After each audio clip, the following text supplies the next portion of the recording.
Draga publiko, pozdravljam vas. Nastavljamo s programom, dnevnim dijelom programa. Sjedi sad autorica bugarskog porijekla Irena Ivanova, koja piše pod pseudonimom RENE KARABAŠ. Njezin debitanski roman Ona koja ostaje predstavit će nam urednica i spisateljica iz Mostara Senka Marić. Hvala Petra. Dobar dan svima. Ja ću samo par riječi prvo na našem, pa ćemo onda preći na engleski u razgovoru sa Rene. Prvo bi u stvari željela da vam kažem nešto o Rene, njenu kratku biografiju koju ću više manje da pročitam. Ona je, dakle, pravim imenom Irena Ivanova, bugarska spisateljica, scenaristica, pozorišna redateljica i glumica. Njena prva zbirka poezije je Bedre i leptiri, predstavljena je u Londonu i Pragu. Pjesme su joj objavljene u književnim antologijama širom svijeta, a njen debitanski roman, koji ovdje danas predstavljamo, koji se zove Ona koja ostaje, bio je u Bugarskoj nominiran za nagrade Peroto i roman godine, a njime je osvojila prestižnu književnu nagradu Elias Canetti. Ali ono što je još meni vrlo zanimljiva informacija je da je za glavnu ulogu u filmu Bezbožnica između ostalog je osvojila i nagradu Srce Sarajeva. Tako da nam je Rene ovdje domaća sa domaćom važnom nagradom. Između ostalog iz njene biografije važno je napomenuti da je osnovačica Akademije za kreativno pisanje pod naslovom The Rabbit Hole, u kojem predaju renomirani bugarski pisci, scenaristi i dramaturzi. So, now we're going to switch to English, and I'm really pleased to be here today and to speak with Rene about her really amazing novel in so many ways, in a sense of the language and the structure, but also of the subject of the novel itself. So I thought maybe we can speak a bit initially about the structure, the way the novel is structured, in a sense that when one reads it, it kind of feels that we going through the text, but in the same time we like discovering the layers and layers of the secret, and then in a way we could almost want to read it from the end to the beginning, and you have to kind of go back to get the whole story. And so I was wondering, like, how did you decide to structure the novel in this way? First, I want to thank to all of you who are here. I'm very happy that I can be part of this amazing festival. And as about your question, of course, the book is written in a style stream of consciousness, which is it's jumping from time to time, and it's like you're in the head of the main character. But there is this structure that I have hidden behind this style, and it looks like it looks like there isn't structure, but there is. And for me, of course, every book has its foundations, and it's not linear. The story is not linear. We are going back and forth, and this is connected with the style, of course. But I didn't think about that. You can read it from back to the beginning. It's strange because my next novel, the new novel I'm writing, I have this idea. It's a secret, but I will share with you that the novel finishes and it starts again. You can read it like the holy book of Talmud, you know. So it's important, this cycle of the beginning and the ending. It's like it's our life. That's life. Oh wow, that sounds really interesting. I hope we're going to read it here in Bosnia as well. And next time you come, you'll tell us the secret. Yeah, me too. Yeah. But there's so many really particular things about this novel, but just for the beginning, why don't you tell us about a bit about the place where the novel is situated, the location, and the kind of society that we go into slowly, like page by page. It's Albania. Yes. And it's a small village, and it's really specific in a way that the main law there is called canon, right? So Yeah. could you tell us more about it, and how do you come up with the idea to set your story there? Well, I was trying to find the topic of my first novel, and because I'm coming from a village in the north of Bulgaria, which doesn't have the same laws, but at the Balkans, we have these patriarchal laws. They aren't written, but they're in the air. And I saw this exhibition of Pepa Hristova, of Sworn Virgins, and I saw these women who are dressed like men, and I said that's the thing I will write about, because I'm investigating the man and the woman in every person, the male and the female energy, and now I wanted to pick it out from the body and show it to the reader in more radical way.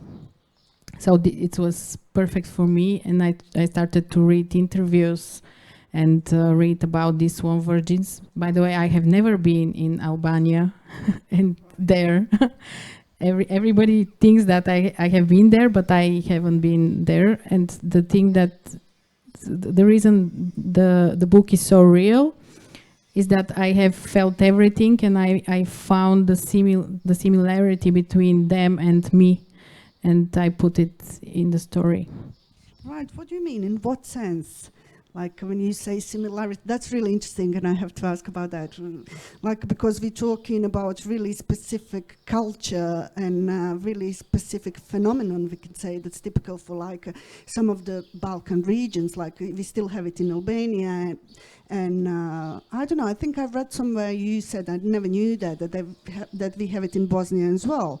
The Yes. phenomenon of sworn virgins, and I guess you know what is it? It's the women who, for whatever reason, and RENE will tell us more about those reasons, decide and sworn to be men.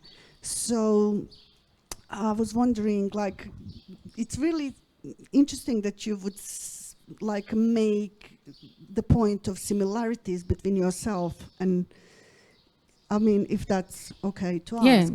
Yeah, of course. I'm an honest writer and a person, so I don't have problem to share some personal stuff. First of all, I don't know if you know about the Sworn Virgins. They are women. They're also in Albania, in Bosnia and Herzegovina, in Montenegro, in Macedonia too. In desolate places where there are men who kill each other. There are these vendettas. They kill one man from the family, and then they kill the other, and this is going on and on and on. And the men just disappear, and a woman have to become the man, the head of the family, and she gave this oath to become a sworn virgin and to give up on her femininity.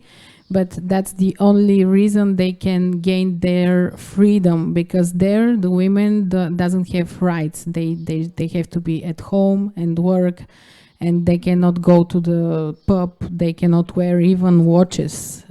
So when they become a man, they cut their hair and dress them like men. They give them a male name, and they become a man. And they, like this, they become free. And the story is about the difficulty of being a woman at this place, and the similarity between them and me is that I grew up in a family in Bulgaria. It's every family. I cannot say that it's only my family. We're the Balkans, and it's very, you know, we are very tough, very passionate, but also the women, if they if they have if they're more sensitive and they have feelings, it's not okay. You have to be, they told us, you have to be a man, be strong like a man, be a male girl. I'm a girl, I'm not a man. But our fathers and grandfathers, they always say that you have to be strong. And this sensitivity, you have to put it away and forget about it.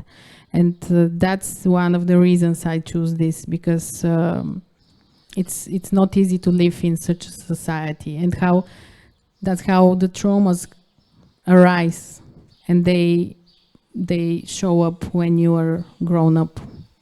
Yeah, I was asking because, like, for me, when I read your book, even though it's set in this really secluded Albanian village at the bottom of Prokletije, which is such a powerful name as well, tells a lot about the whole area, and it suggests the life people lead there.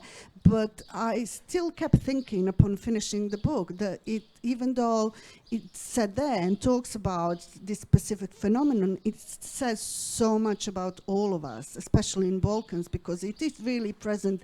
Patriarchy is still there in many ways. We just talked before we started how we talk to the girls and we say to them, my son. Yeah. So yeah, and but let's talk a bit about Bekia, your main character, and her father, and how he wanted her to be his son. And can you tell us a bit of the circumstances of the actual story? Yeah, it's let's say this is my sister and me. I must say that I'm in the role of the character Sale, of her brother. We have this in Bulgaria that the one is always the more chosen, the more privileged from the other, and this is the same thing that I have experienced, and I tried to cope with this trauma writing this book, and I did it. I must say that I have success in coping with this, but yeah, this is I don't know. The interesting is that each of the characters, I have split my consciousness and my identity and put something in each of them. So I cannot say this is me or this is someone else, but it's complex. When it's not only about the patriarchal laws and the changing of the personality, because I showed the connection in the family, how you correspond to the orders of your father and the silence of your mother. This is, you can see it everywhere. That's why the book is accepted in in a lot of countries. The first translation was in Albania. No, in Albania, sorry, in Egypt, which is very strange. Yeah, the Arabic world, it's very, it's, let's say, bestseller in the Arabic world, where, you know, there it's more conservative. So the women needs this book, and after this, it's translated. Now it's being translated in Chinese, where we have to change the gender of one of the characters, because it cannot come out there. Dana, I suppose. Yes, Dana. And my translator today wrote me that we have to choose another name for the new character. Dan. Yeah, and the book came out in France, in Poland too. Now it's going to here and in Macedonia in July. And these are very different countries, you know, France and Poland and Egypt, and it's universal, because the story is I make it like a microcosmos of the human, of the one. So I think it's universal. Yeah, I guess it talks most of all about like right to your own identity and how it's taken for you and how you have to sometimes make the choices that maybe you don't initially like that much, but in order to save yourself. The big question of this book is a question of freedom. You say something, the most precious metal in Albania is freedom. So the book on many levels talks about freedom, about personal freedom, about social freedom, and I would think that's the essence, in a way, of the story. Would you agree with that, or? Yes, I can say that the freedom for me is equal to God.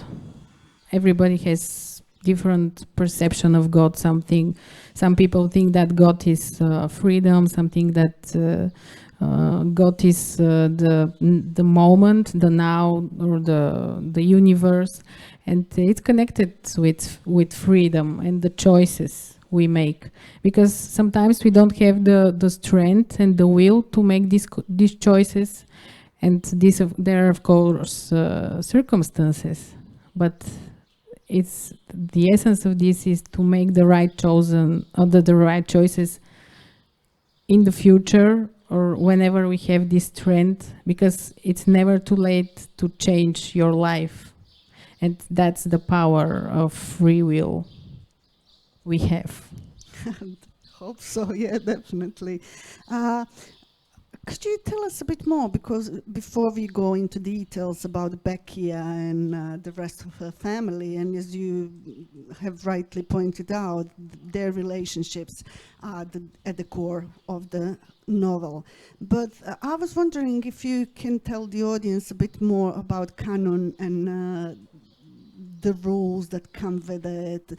To me, even though I knew about Four Virgins, I was really, really interested in learning about all the rules, like what is it polite and not polite to do when the guest comes, from the guest to do when he comes to your house, so many these different tiny things, and to think that they still exist in this area. Yeah, in a that's way. the most strange thing. It's not strange, but seeing what happens in the world now, and in Poland, in America, so many states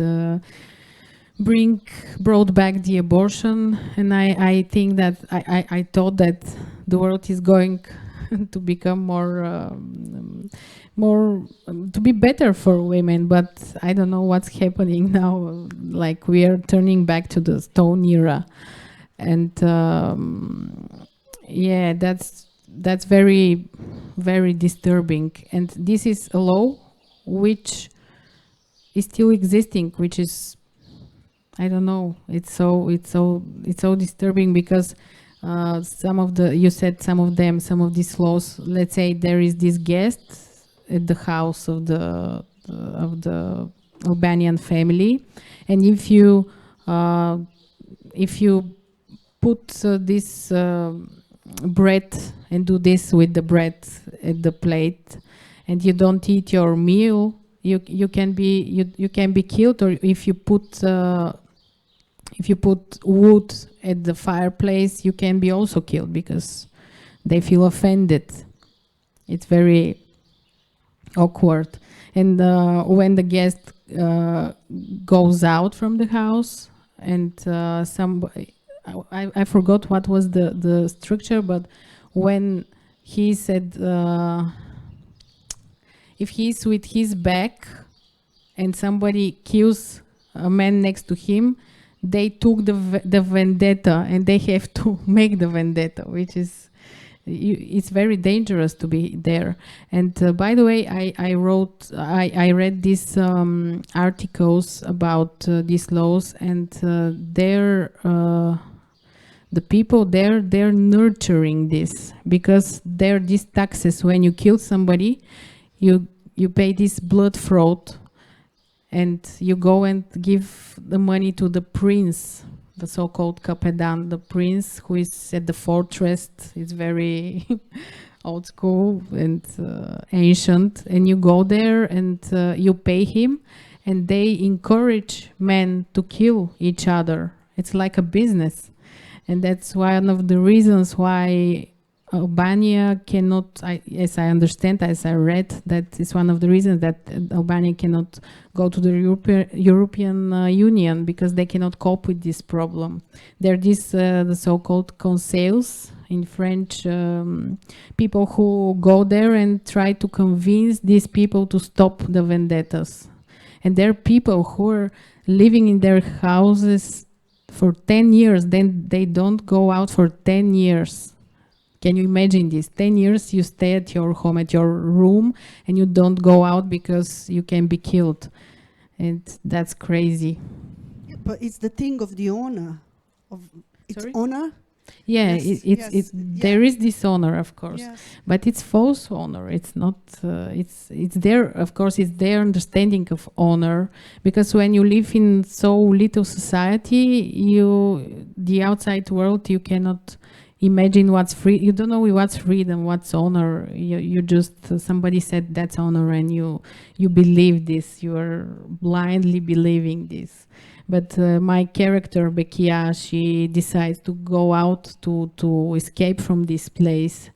No, she doesn't escape. Her brother escapes. He is doing that, and he becomes dancer. By the way, there is this interesting in the movie we are going to shoot based on the novel.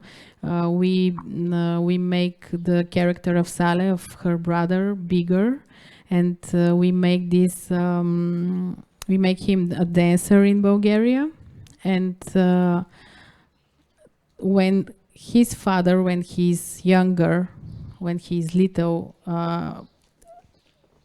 breaks the radio, he's listening to this music and dancing. He says to him, this is for the girls, not for the boys. You cannot dance. And he breaks the radio, and he goes on dancing, hearing the music in his head. And we found this Turkish choreographer who will work with the actor and will make a dance without music. He's dancing without music and with his father's belt, the one with which he is beaten, which is very symbolical, and I'm very happy with this decision.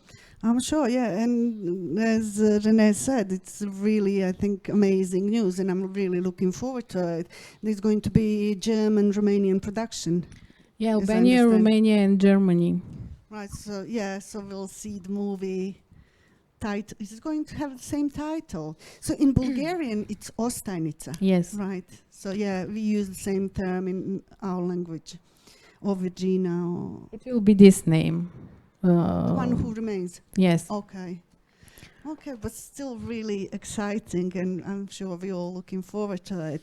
But I was still want to stay on all these strict rules on the blood vendetta and how it all plays out, and like how it is all really total, like to particularities in a way. Like there is a thing called Besa, and I found that really interesting as well. So can you tell us? Yeah, when somebody kills the man from the other family, the village gives besa, the so-called besa. There is little and big besa. The little besa is, I think that it's 1 or 2 days, something like this. Several days in which the one who has killed the man can go outside of his house and nobody will kill him. And after this, he not applying, but he asks for the bigger besa, which is 1 month. And 1 month he can go out and he cannot be killed. Yeah, like a pardon. Yeah, but when this time finishes, Yeah. he can be killed everywhere, and they're doing like hunting. They're doing this like a hunting. They're they're hiding themselves from behind the trees and everywhere, and they just wait. They go at night with their guns and just waiting this person to pass. But that's how they they stay at their homes for years, but these are the people who are scared, but there are men who think that this is an honor to be killed like this, and this Bessa is finishing, and they can come out and walk and wait to be killed, which is crazy. Also, according to the same laws, there is something that really stands out to me, and it's the way they speak about girls, or women in general, but girls mostly, before they're married, they have to be, and the term is clean.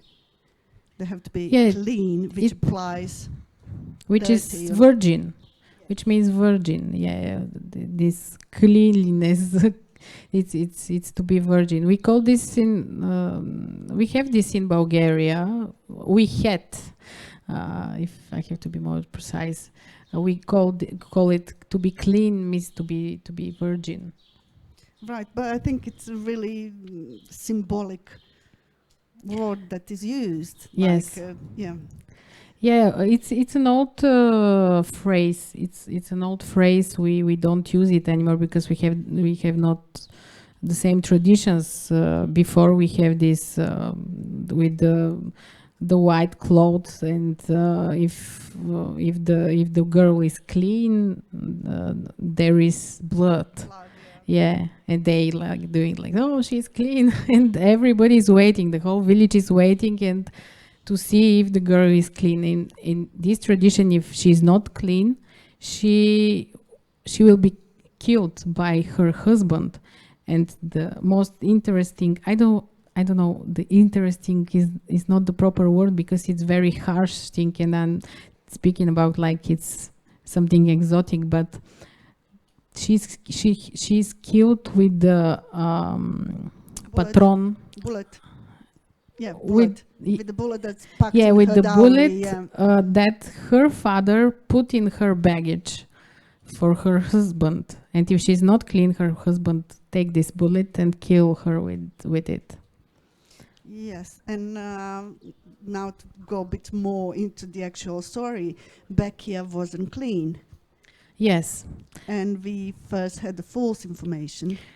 Yeah, the Bekia, by the way, the story is written in first place, in first person, sorry, and it was important for me also because when you make the reader closer to the main character like this, and it's more easy to lie the reader, to lie. No, it's not the word, but because Bekia is an unreliable narrator. She's lying the reader, and she can lie the reader if only she put the reader close to herself. That's how we can see this in a lot of books, and one of these books is, by the way, Lolita.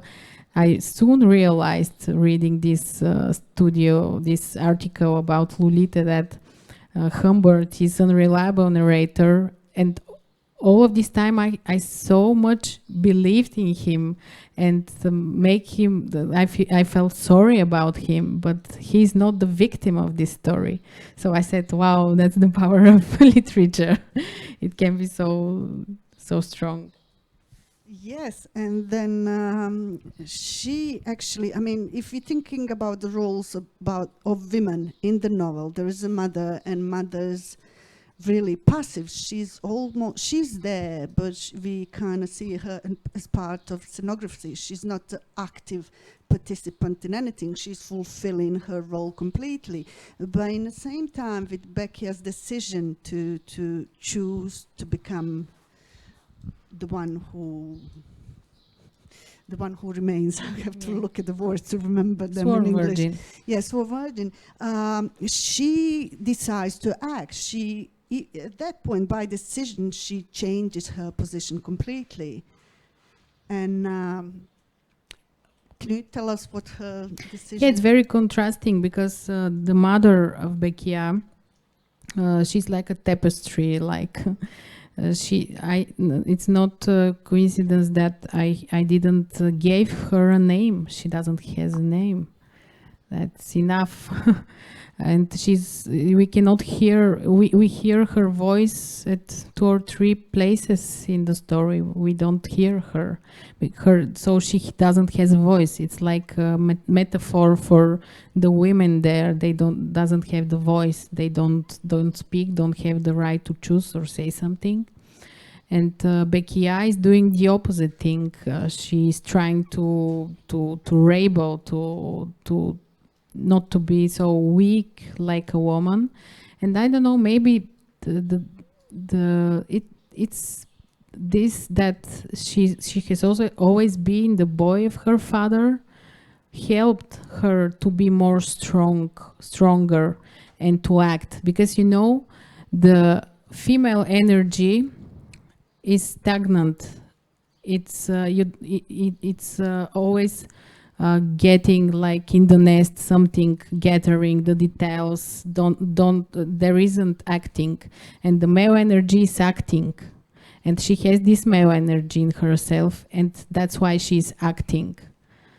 And it's another thing that I try to put the man and the woman in Bekia, and it's the same with us. There are these days in which it doesn't matter if you're a woman or a man. There are days when you are acting, you are strong, you are brave, and there are these days when you are weak, or you just stay at your room at dark and just thinking. So we have these two things in ourselves. Yes, but in the same time, like her father did treat her like a son in many ways, because he was disappointed in the actual son. Yes, Sally, that you mentioned already. Yeah, it's like shifting of energies. Like the boy came in the girl, the energy of the boy, and the energy of the girl came in the boy, because he's dancing. Her brother is dancing. He's weaker. He's even he's skinny, and it's like shifting of the roles of the kids. Yes, and I think one of the really important questions in the novel is the question of guilt, the guilt that Bekia has after her decision. And that is kind of shifting as well. She's sometimes accusing her brother, and then she's feeling the guilt herself. So it's a really complex family dynamics, but it's all based on a really hard, I could say, and devastating event that happened due to Bekia's choosing.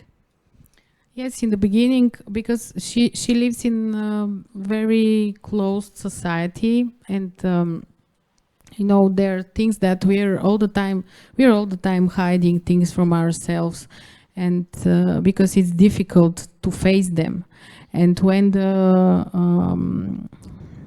the reporter come to the village and starts to talk with her, she starts to figure out and take this out from her, and in the beginning she's saying that she's throwing the guilt at her brother, because she thinks that it's her guilt, it's his guilt.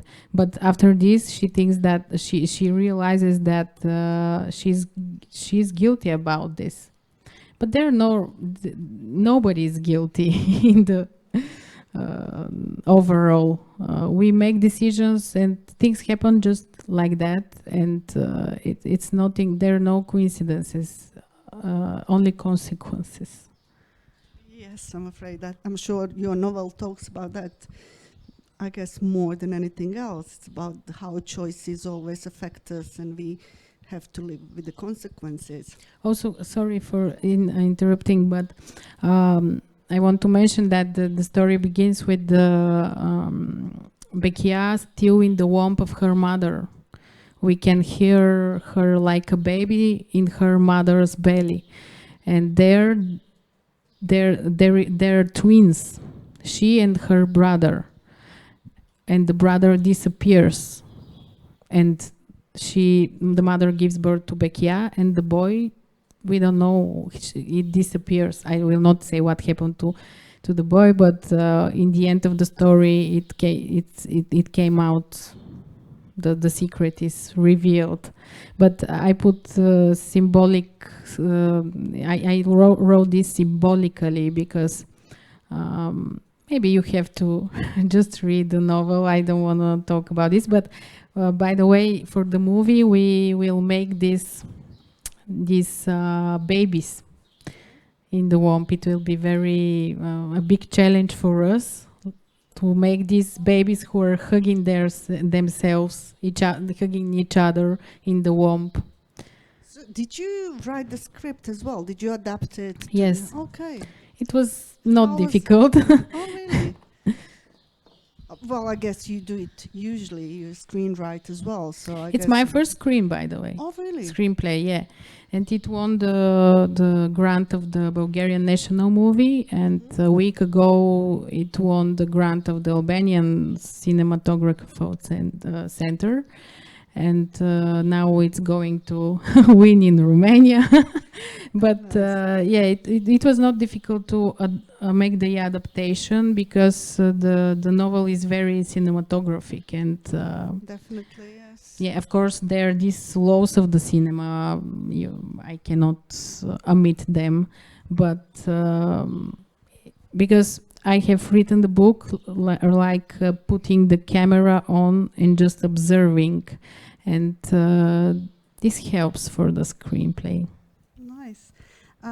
Also, I would like to speak a bit about the language. The language of the novel is absolutely beautiful. It's really lyrical, really poetic, and it does feel like a poem, all of it. And especially it's like quite fragmented, and we, as you said yourself, we're moving through the time, like one point to the other, and you do rely a lot on the accent, and you kind of calculate on us as readers to fill in the voice from our human being, from our understanding and from our empathy. And I thought that worked really perfectly beautiful.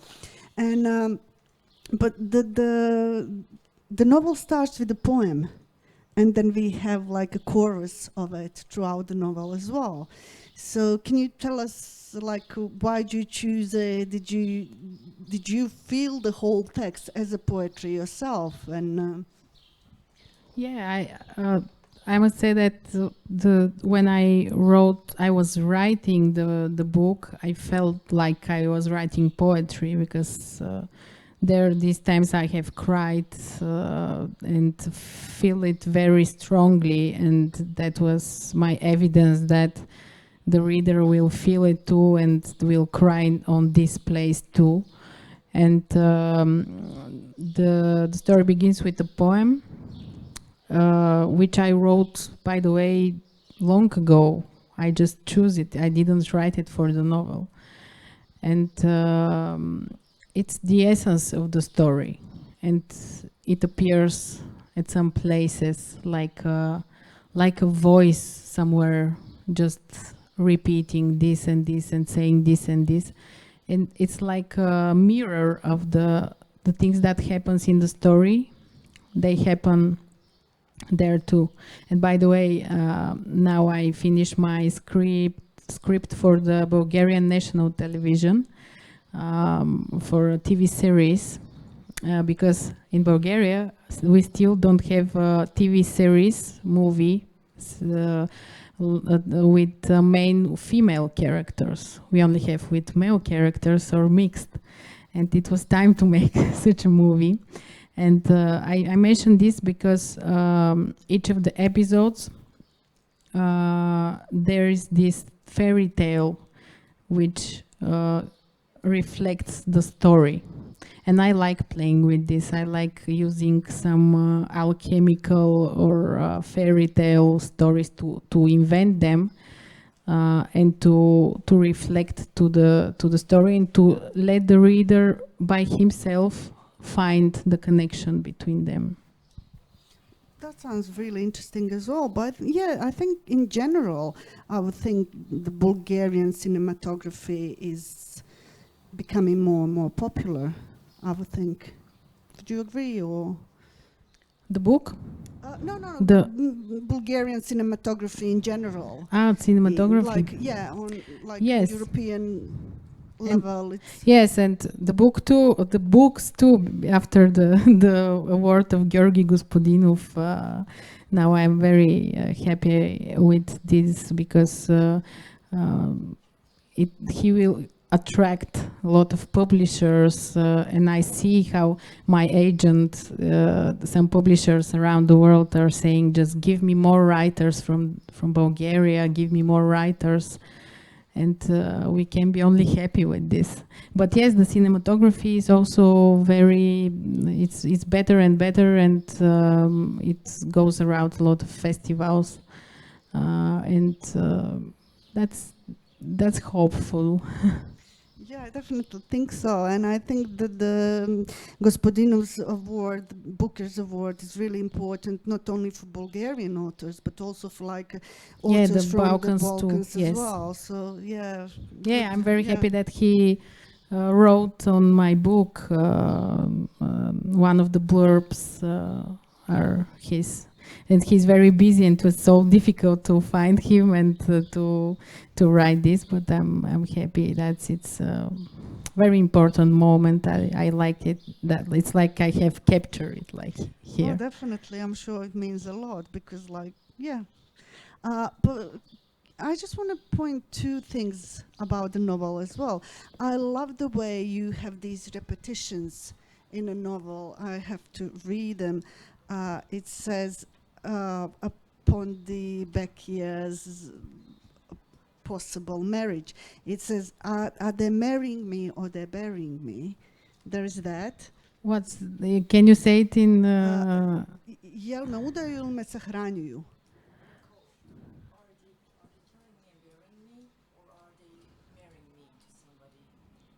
Aha, yeah, I understand. Yeah. And I think that's really powerful. And also there's the other one that says, what are they bringing me? Are they bringing me a wound Yes. or that? So I think Yeah, that's it's really, poetical. yeah. It's like yeah, it's like the two sides of the coin. Like Yes. for her, the marriage is dead, and for the canon, love is dead. It's like it's shifting. It's from different perspective. It's different thing. Yeah, and I think it works really well in the novel and kind of adds the weight to the whole story. Well, I can see you're reluctant to give too many details out, so I'm kind of trying to beat around it. And but I just want to ask you, because before we ask the audience if they have any questions, I just want to ask you to tell us a few things about how you feel, or how was it for you that you awarded with this Srce Sarajeva award? Yeah, it was 7 years ago, and it's very interesting that, by the way, I was accommodated in Hotel Europa. We were at Hotel Europa, and there is this pharmacy in front of the hotel with and I saw the name Matja, and I said, okay, it's a sign. And it's the name of the male name of Bekia, and that's how I said, yeah, I was wondering if this is the name for her, and I said, okay, it will be something. And now I understand what was the reason I saw this. Of course, it's very very exciting to won this prize. I also won for this role the Leopard of Locarno and the Aluminium Horse of Stockholm and some other awards, but I didn't went there, and it was the first festival I went here, and I love it. I felt very special, and I saw the Angeliki Papulia, the actor, give me the award, and I when I realized that that's her, and I started crying because I love her, and it was very exciting. Really, I think that this festival and these festivals make the city cosmopolitan, and you can it just put the city on the world map very strongly, and I love this. I love the culture of Sarajevo, and because you make it important, which is very important. Thank you. Well, thank you in general for your time. I would just really like to ask if anyone in the question has any audience in the audience has any questions. Ako imate, slobodno se javite. Pa ako nemate, ja bih se zahvalila autorici i Senki na ovom lijepom razgovoru. Autorica će potpisivati knjige tamo u knjižari, tako da možete do knjižare po knjigu i tamo će biti potpisivanje. I zahvaljujemo se njima lijepim pljeskom. Hvala vam svima i u publici. Nastavljamo program u 16 sati. Thank you very much. Hvala vam svima.